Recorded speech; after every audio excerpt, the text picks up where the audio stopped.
All right, back for another beer review, and today I'll be reviewing yet another beer from Hop Butcher for the World, and they're out of Chicago, Illinois, and this is their Beef Tripped. So this is a Simcoe-hopped Triple IPA that comes in at 10.5% alcohol by volume. No IBUs listed, time of review. This can is just over 1 month old.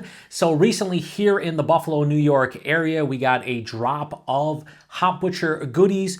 4 different beers showed up, at least of the ones that I saw. I picked up all 4, and this is the third of the 4 that I am reviewing. I don't know what order you're going to see it in. Probably be the third one that I do post because it is the third one I'm reviewing, but we'll see. Most likely will happen that way. Anyway, so this is the Triple IPA version of their Beef Dipped, which was a 7.5% hazy double IPA that is brewed solely with Simcoe. So this is the bigger version of that. They've also done a Beef Sipped, which is the 6% pale ale version of Beef Dipped. And they also did a variant of Beef Dipped called All Beef Frank that took the base Beef Dipped and added Nelson Sauvin to it. And I'm always honest with my reviews. And even though Hop Butcher sent me that beer, one of my least favorite beers from Hop Butcher had this weird earthy astringency that I did not care for. However, the OG Beef Dipped, pretty fantastic. I have not had the Beef Dip. So this is a huge triple IPA. We're going to pour it into the hashtag proper glassware. And what I'll say about this one is that if you follow the channel, you know I want 2 things out of triple IPAs of any kind. And that, oh, gross. And that goes for you know, it doesn't matter if it's hazy, West Coast, old, just regular triple IPA. I don't want it to be too sweet, and it can't be too boozy. Now, I'm expecting, you know, some sweetness. This is 10.5%. I'm expecting some booziness. It is 10.5%. So I get that aspect of it, right? I just don't want it to be cloying, that, you know, as far as the sweetness goes, and I don't want it to be super boozy to the point that it's like I'm drinking like a huge, you know, 12 to 13% Imperial Stout. Hop Butcher usually does a pretty good job with the triple IPAs, but we will see. So how does it look in the hashtag proper glassware? Well, it looks fan-fucking-tastic. It has that deep, darker, honey orange color. Beautiful, super creamy and vibrant, bright white head, about a finger, but it looks super creamy both on my side and on the camera. I'm not even putting the contraband flashlight up to this one because, let's be honest, you're not going to see through that. It's murky, it's turbid, you can't see through it. But it looks beautiful in the hashtag proper glassware, but not hashtag proper glassware. You'll see a better look at it. Yeah, that's kind of what it looks. Usually triple IPAs, they use so much malt, it's going to be a little bit darker. Just how it goes. Anyway, nose.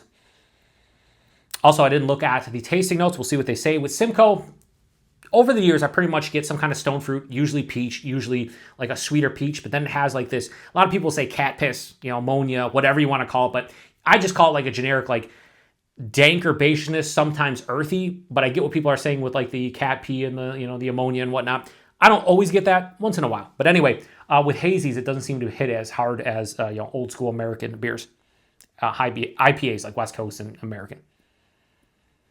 Just over a month old. This for a triple doesn't have like a vibrant kind of nose to it. Smells like it's going to be sweeter. Definitely stone fruits, tropical, like I'd say the peach, nectarine, mango, little honeydew melon, definitely a melon vibe here. Pineapple. There's also, so the last beer that I reviewed from them that you'll probably see before this is their Flow, which was a West Coast IPA. I said I was getting like bubblegum in there, and I say a lot of times they say cotton candy on the tasting notes. That's what I'm getting this one. But I'm getting more cotton candy than bubblegum. I don't know if they'll say cotton candy, but I'm just saying like the yeast again. Yeah, it's definitely there. Like the ester is just, again, cotton candy bubblegum. Almost like a peach bubblegum. I don't know if I've ever had a peach bubblegum. If so, it's not that common. A little bit of vanilla. There's a touch of like a slight pine resin. Little bit boozy. Like it has a little bit of an ethanol kind of nose. Not too big, but definitely there. Yeah, it smells, I'll be honest with you, it smells good. Not great. That's where I'll leave it. Let's get into it. Cheers, everyone.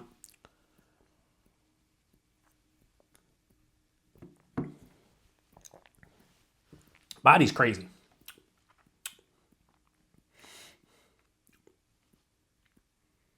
Go back in for another sip. A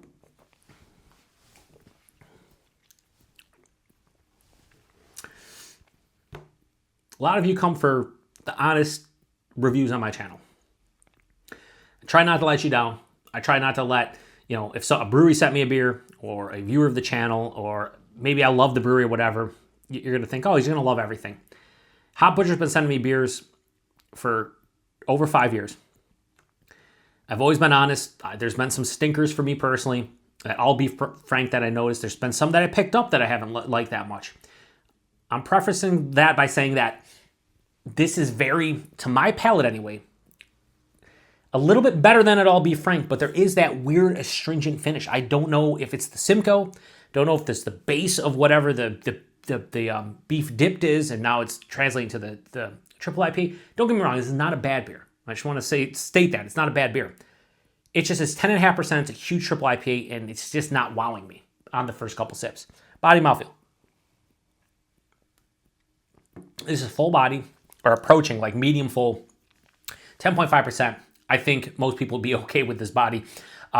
It's viscous. It has a thickness to it, but it's not like crazy. But for 10.5%, I think it's appropriate. Some might say a bit thin, but I think it's appropriate. The mouthfeel is fantastic as well. Has a beautiful kind of like mild to moderate carbonation that it's a little bit spritzy up front, but then it smooths out. Nice creaminess.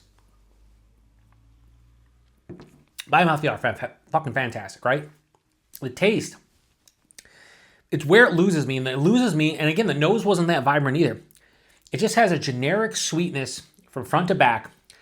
It has that peach character I'm talking about, like a candied peach, underlying citrus tones, like more of like a sweeter, juicier orange, like a mandarin orange, navel orange, something sweet and juicy. Maybe a little bit of like a tangerine as well. And that carries on through the first half of the palate. Midway to like 2/3 of the way through the palate, I do get a touch of like a slight like sweeter pineapple, that honeydew melon I was talking about.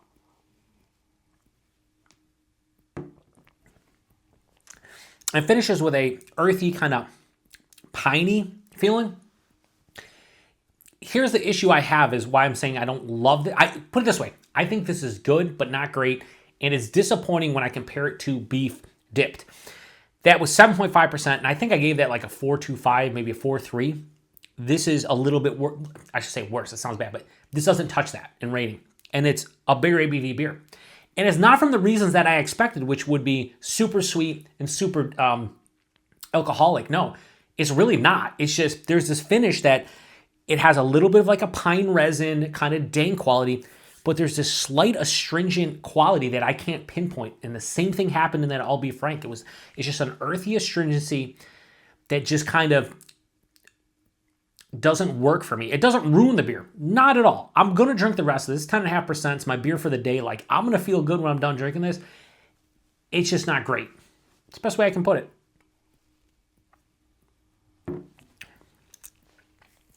It leans sweet, but it's not cloying, so it's like 60-40 sweetness to dryness. There is a nice dryness here, like I wouldn't say firm, but it's a nice dryness. There's a mild to moderate bitterness. So between the dryness and the bitterness, it kind of combats that sweetness. Not cloying, not over the top. The booziness, nice warming my chest. I was smelling the ethanol, not really tasting, so it hides the alcohol well, and the sweetness is kind of tempered by that dry bitter finish.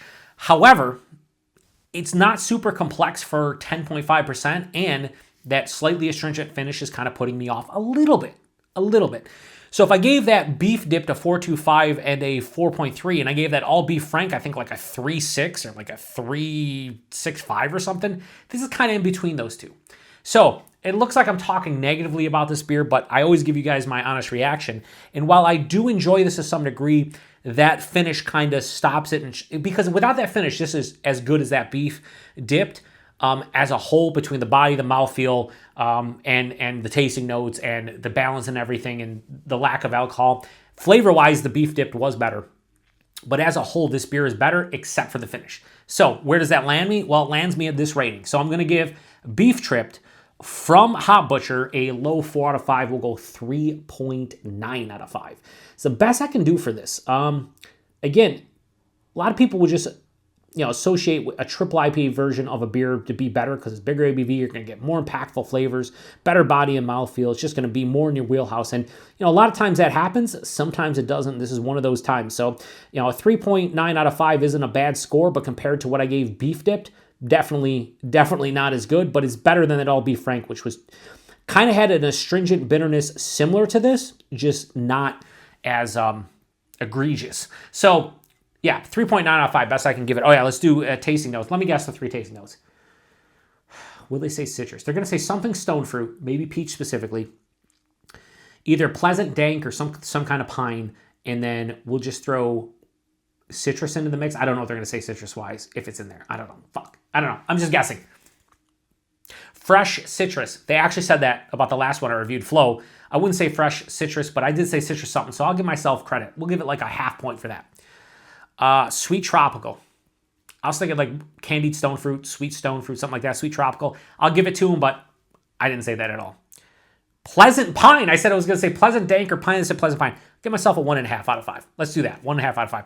I've been hitting like 50% on this, which is terrible because I used to be better at it, but it is what it is. So I don't disagree with their tasting notes at all. It's just I wouldn't specify anything other.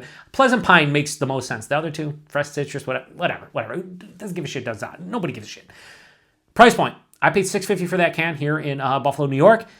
I would imagine these are like $20 for a pack at the brewery, maybe $18. When it makes distro, you're talking $22 to $24 for a pack. I'm okay with it. For this beer specifically, I probably wouldn't pay $6.50 for a can of this one again. Maybe just to try it again, see if it's better. Just over a month old, so it's still real fresh. But, you know, it is what it is. And availability, as it's in the prior to how much of reviews, I have no idea. But you can find them if you really want to. So just do a Google search, figure it out. Tavor, halftime beverage, locally.